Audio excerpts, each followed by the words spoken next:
얘들아 안녕, 제이쌤이야. 오늘은 조금 늦었지만 6월 모의고사 총평도 하고 그 다음에 중간고사 끝나고 기말고사를 거치면서 어떤 식으로 입시를 준비하고 수험생활을 해야 될지, 특히 영어 학습을 해야 될지에 관해서 얘기해 보려고 그래. 첫 번째로 6월 모의고사 총평해보면 이미 뭐 언론에도 많이 나왔고 여러 선생님들이 유튜브에 동영상도 올리고 그랬는데 기본적으로 평이했어. 쉬웠는데 N수생들은 쉬웠다라고 답한 학생들이 많은 반면에 의외로 고3 학생들인 경우에는 쉽지 않았다라고 답한 학생들이 많았었다. 이유는 여러 가지가 있겠지만 가장 두드러지는 건 첫 번째, 중간고사 기간이라서 고3 학생들은 상대적으로 영어 독해 연습보다는 수능 특강 영어에 집중을 많이 했는데 굉장히 이례적으로 직접 연계 7문항 중에서 영어 독해 연습에서 무려 6문제가 출제되었다는 것. 두 번째는 전반적으로 코로나 때문에 다들 학습량이 모자랐는데 그 학습량 부족의 영향이 N수생들보다는 고3 학생들에게 더 컸다라는 게 있고, 그래서 쌤이 내리는 결론은 뭐냐면 고3 학생들은 쫄지 말자라고 하고 싶어.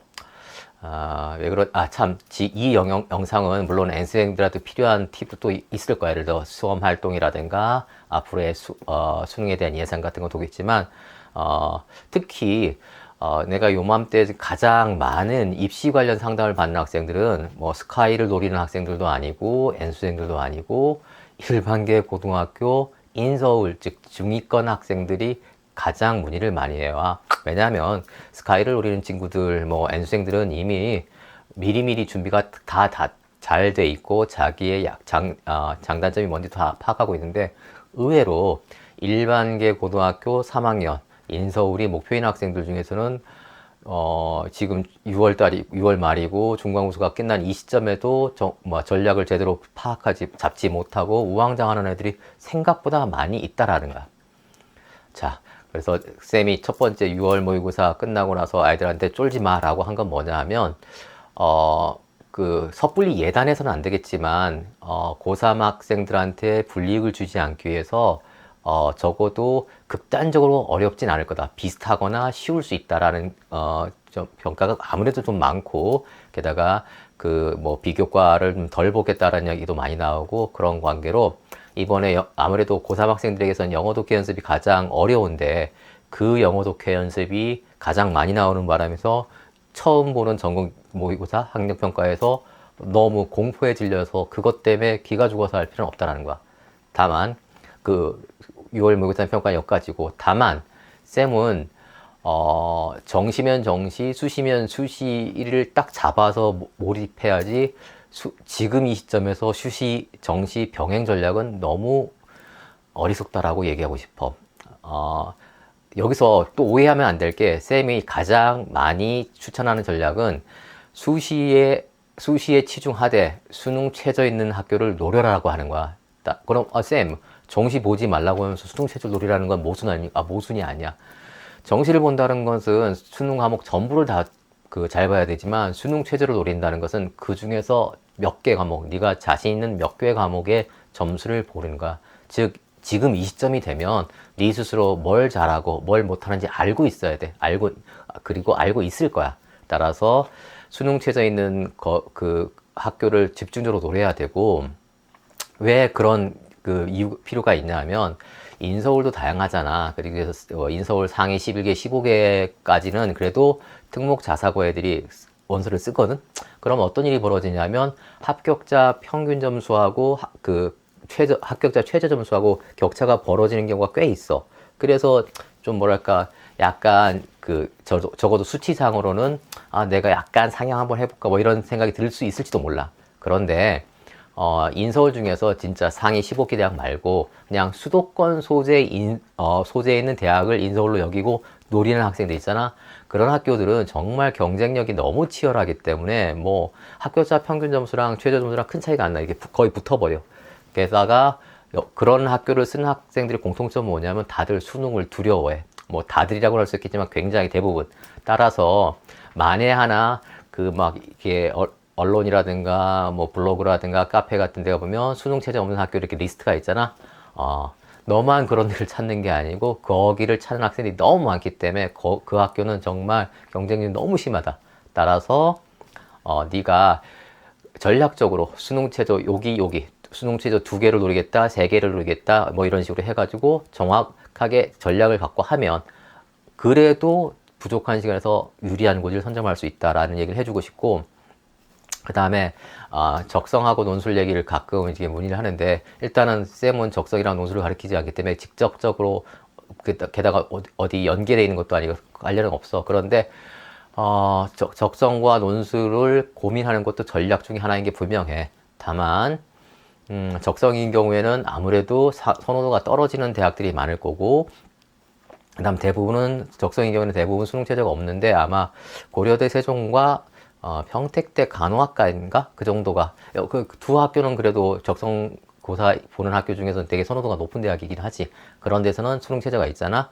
그럴 경우에 글쎄 뭐 내가 영어를 가르쳐서 그런 것도 있겠지만, 생각해보자.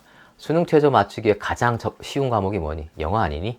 그러니까 네가 꼭 영어를 선택하라는 게 아니라 너가 전략적으로 해서 수능 최저를 맞추기 쉬운 과목이 뭔지를 알아보라는 거냐. 왜냐하면 영어가 EBS 연계 70%의 수혜를 가장 많이 보기 때문에, 즉 찍어서 공부하기에 가장 좋은 과목이 영어라는 거야. 그래서 게다가 이제 너무나 많은 수능에 대한 문제에 대해 너무 많은 연구가 이루어져서 사교육 시장에서 직접 연계 찍는다고 하지, 그거 적중 굉장히 높잖아. 그래서 솔직히 말해서 수능 연계를 준비하지 않고 시험장에 들어간다? 좀 미안하지만 그건 너무 게으른 거야. 생각해봐. 이번 6월 모의고사에서 놀랍게도 가장 오답률이 높은 세 문제가 직접 연계 세 문제였어. 원래도 그런 경향이 있긴 하지만 이번처럼 탑3가 전부 직접 연계는 더 정말 이례적이었던 것 같아. 근데 역으로 생각해보면, 만약에 네가 직접 연계를 타이트하게 준비해보면 그런 문제를 몇 초에 푼다? 빠른 건 3초, 좀 늦은 것도 30초에 풀 수 있어. 우리가 산술적으로는 하나 문제당 1분 40초 정도에 푼다고 하는데 사실상 그렇지 않지. 보통 쉬운 문제 1분 이내에 풀고 어려운 문제 2분 3분씩 써. 그런데 어려운 문제 직접 연계인데 그 중에서 너댓 문제 이상을 30초, 1분 이내에 풀어냈다. 그럼 엄청나게 큰 거지, 사실상. 기억하자. EBS 교재를 공부할 수밖에 없는 이유가 어려운 문제가 직접 연계된다는 거야. 어려운 문제, 즉 29번부터 41번, 42번 넘어가는 그 어려운 문제 라인, 그 라인에 직접 연계, EBS 교재가 연결되기 때문에 직접 준비를 하자는 거야. 그럼 정리할게. 그리고 하나, 얘기하자. 교육 당국도 그렇고 대학도 너희들 비교과라든가 이런 걸 좀 적게 보겠다고 노력하잖아. 그러면 어떤 아이는 또 이런 얘기를 하더라고. 저는 정말 열심히 준비해, 이게 뭐예요? 라고 하는데, 바보니? 네가 열심히 했다면 전혀 두려워할 게 없어. 왜냐하면 딴 애들이 못해서 그러는데, 적게 본다는 건 안 본다는 거랑 같은 얘기가 아니야. 비교과 활동이라든가 독서가 있는 애들은 정말 유리하다는 거지. 다만 이제 와서 독서를 양을 누린다는 바보니? 그렇게 하면 안 돼. 지금 중요한 거는 일단 내신이 성적이 제일 중요하고, 기말고사, 두 번째 수능 최저 맞추는 게 중요하고, 독서량 늘릴 수 있으면 좋은데 늘릴 시간이 안 나올 거야. 냉정하게 시간이 안 나오기 때문에 할 수 있는 거는 관련 깊은 독서를 하라는 거야. 양은 줄이고 질을 높이자, 이런 것들.